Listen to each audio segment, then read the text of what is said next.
Waktu itu tahun 1930. Penjajahan Belanda masih terasa banget di Hindia Belanda. Ada suara anak muda yang mulai kedengaran, Soekarno, nama yang disebut-sebut orang dengan penuh harapan, nama yang ditakuti sama penjajah. Teriakan dia buat merdeka makin kencang. Pemerintah Belanda jadi takut, mereka harus bikin dia diam. Penjara Sukamiskin di Bandung sudah nungguin, tempat buat tahanan politik. Tujuannya biar semangatnya patah, biar mimpi merdeka hancur. Tapi buat Soekarno penjara itu jadi beda. Penjara itu jadi tempat buat mikir sungguh-sungguh. Tempat buat idenya makin matang. Dunia di luar lagi ramai. Tapi, di balik tembok yang dingin itu, dia malah nemu tenang. Buat bikin rencana, atur siasat, bayangin Indonesia merdeka nanti. Tanggal 29 Desember, tahun 1929, di Yogyakarta. Polisi Belanda gerak cepat, Soekarno ditangkap, sama pemimpin PNI yang lain. Dituduh apa? Katanya bikin ribut, bikin orang benci pemerintah. Penjajah jadi khawatir. Mereka lihat Soekarno punya daya tarik, bisa bikin rakyat bersatu. Sidangnya mulai bulan Agustus 1930, di Landrat, Bandung. Pengadilan Belanda sudah siap, jaksa juga sudah siapin tuduhannya. Mereka mau bikin dia jadi contoh, biar yang lain pada takut. Tapi Soekarno bukan cuma orang yang dituduh. Dia itu pejuang. Dia mutusin buat melawan, pembelaannya bakal jadi serangan balik. Dia siapin pidato hebat yang judulnya Indonesia Menggugat. Keputusannya sudah bisa ditebak, bersalah. Soekarno dihukum 4 tahun penjara. Penjara Sukamiskin jadi rumahnya. Sel nomor 5A, kecil, lembab. Keadaannya berat banget. Sendirian di penjara itu rasanya berat sekali. Belanda berharap bisa hancurin semangatnya, bikin pikiran-pikiran hebatnya diam. Tapi mereka nggak sadar, pikiran yang kuat itu nggak gampang dikalahin. Soekarno isi hari-harinya dengan kegiatan penting. Dia minta buku, banyak banget buku, tentang sejarah, politik, ekonomi, filsafat, agama, ilmu sosial. Dia baca habis buku orang pintar dari barat, dan juga dari timur. Dia belajar dari Jefferson, Mazzini, Sun Yat-sen. Dia cari ilmu nggak pernah capek. Sel penjaranya jadi perpustakaannya. Tulisannya jadi senjatanya. Pikiran-pikirannya terus nyebar ke luar tembok penjara. Di Sukamiskin yang sepi, pikiran Soekarno jadi makin tajam. Dia mikirin nasib bangsanya, jutaan rakyat Indonesia biasa. Para petani, nelayan, pedagang kecil.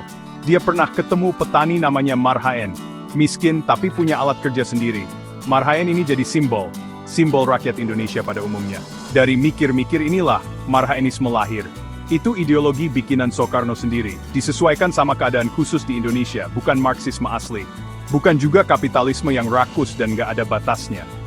Ini pemikiran buat rakyat kecil, si Marhaen, yang ditindas sama penjajah asing, dan juga sama aturan-aturan lama di negeri sendiri. Tujuannya biar mereka bebas. Marhaenisme berjuang buat keadilan sosial untuk bangsa dan rakyat. Di penjara itu berat banget. Bukan cuma badan, tapi pikiran juga. Diasingkan di Sukamiskin itu rasanya sepi banget. Soekarno ngerasain tekanan batin yang berat sekali.